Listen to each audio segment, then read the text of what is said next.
حبايبي هستعرض معاكم 3 أفلام بس بنفس الفكرة مع اختلاف طاقم العمل والأسامي.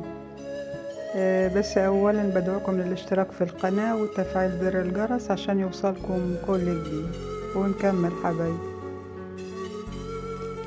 في عام 1940 فيلم قلب المرأة، تأليف وإخراج توجو مزراحي، بطولة أمينة رزق، سليمان نجيب، أنور وجدي، دولة أبيض، عائلة راتب.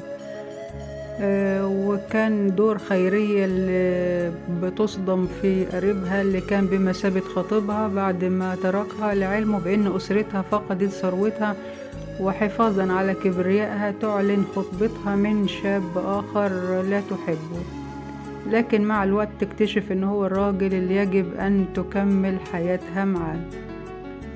والاختلاف في الفيلم ان خيرية كانت بتعيش مع والدتها وشقيقها عكس الفيلمين التانيين.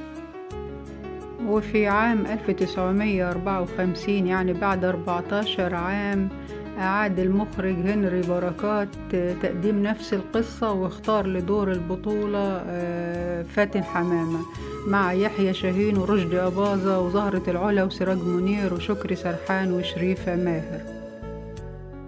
وبرضو الفيلم بيتكلم على ان والد امال بيمر بازمة مادية ليضطر لبيع ارضه لجاره الغني ممدوح، واللي بدوره بيقع بحب امال ولكنها مرتبطة عاطفيا بمراد، واللي بيتهرب منها بعد تدهور احوالهم المادية، وده بيدفع ممدوح لانه يصرح لامال بحبه ويطلبها للزواج، ومع العشرة بتكتشف انه هو راجل بمعنى الكلمة.